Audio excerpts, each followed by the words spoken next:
Chapter 41. Trouble Brewing. As Wheeler's now certain day of reckoning drew near, the crowds swelled and overwhelmed Digby, a town never before witnessed to so wretched a gaggle of men.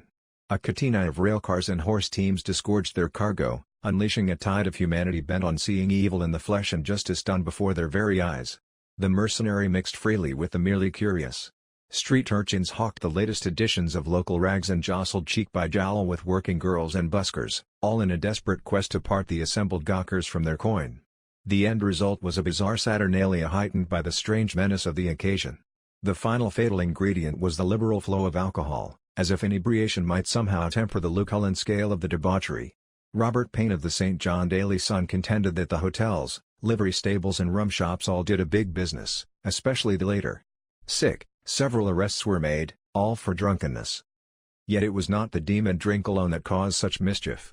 Reports circulated that the residents of Bear River intended to take matters into their own hands. No less a source than the Toronto Evening Star declared, "It is feared that an attack will be made in the jail by neighbors of the Kempton family who desire to witness the hanging." The St. John Daily Telegraph ratcheted up the threat and added props, with the report. It is said that they have had 25 or 30 large iron hooks made with which they will pull down the jail if Wheeler is not publicly hanged. Exactly who was doing all this saying and fearing was never stated, for such were the benefits of blind sources. The Daily Telegraph took a dim view of its neighbors across the bay, openly chastising the residents of Digby County and their duly appointed sheriff. The execution will either be bungled or Wheeler will be lynched. Rival St. John tabloid, the Daily Record, kept a firm grasp on the obvious when it printed that if the hanging were done by another than the sheriff or deputy, it would have been murder. Having blithely forsaken the services of the nation's hangman, it seemed the sheriff had his work cut out for him. Indeed, the run-up to the execution was a gauntlet designed to test the fortitude of Sheriff Benjamin Van Blarcom. As the clock on Wheeler's remaining hours ran down, the sheriff was consumed with details large and small.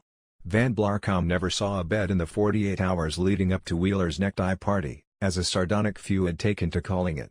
Van Blarcom oversaw every facet of the preparations, steadfast in his desire that the law of the country, if not God's, will be carried out to the letter. On September 7, an intoxicated crowd gathered to jeer as several sheriff's deputies began to dig Wheeler's grave at the rear of the jail. The commotion caught the eye of the St. John Daily Record correspondent, who mistakenly reported the work detail was erecting the scaffolding and gallows in the garden behind the jail. The subject of Wheeler's final resting place quickly became a hot-button issue among the assembled rabble. Vested clergy were accosted on the streets by drunken louts seeking assurances that Wheeler's bones would never rest in consecrated soil. No churchyard or sanctioned cemetery had agreed to take his body, or that of any other executed convict.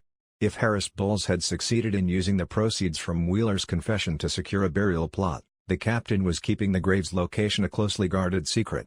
For the drunken masses, where Wheeler ended up was of little interest. They had come to see a guilty man swing.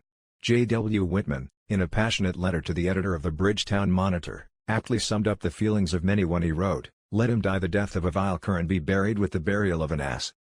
In hopes of securing a front row seat to the death of the vile cur, newsmen from across Canada and the United States descended on an already overtaxed Digby. On Water Street, the town's main thoroughfare, the number of newshounds scrambling for man-on-the-street interviews sometimes exceeded the number of actual men on the street. Swamped with press requests to interview the prisoner, Van Blarcom settled on an expeditious but controversial plan. The sheriff announced that the condemned man would no longer be seeing journalists, much to the disappointment of the throng who sat waiting their turn on the jailhouse steps. Instead, the sheriff declared that Peter Wheeler would hold a press conference in his cell at precisely 6 o'clock that evening.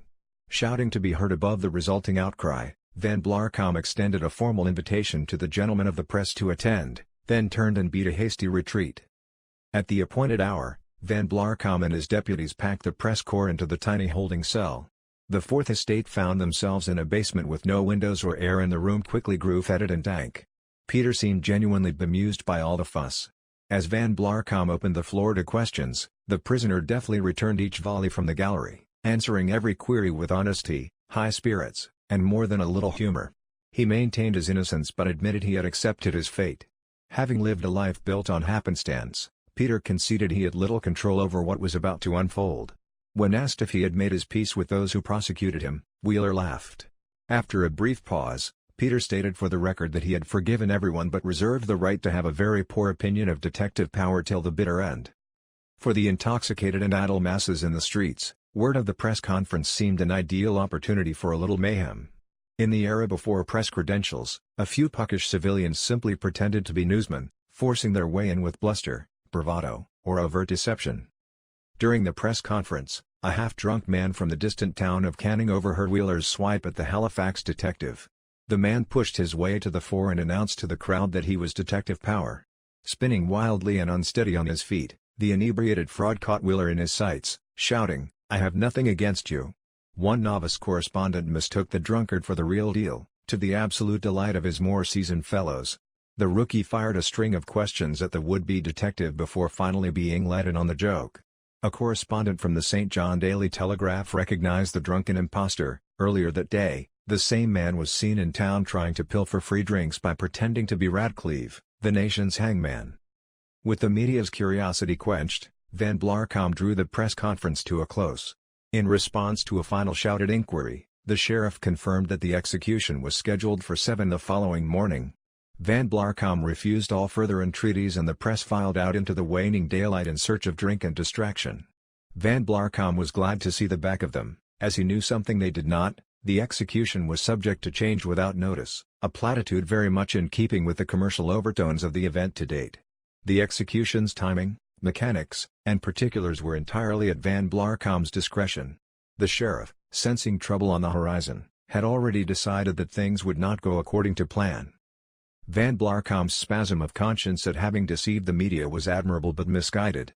The illustrious men of the press corps suffered from no such moral censure. They lied often and without remorse. Case in point, the St. John Daily Record and its timely coverage of the execution. In a narrative polished to a shine that bordered on slick, the Daily Record correspondent described Wheeler's final moments, when the dull thud of the fatal death trap was heard and the groan for mercy, that the black cap smothered and cut short, half-uttered.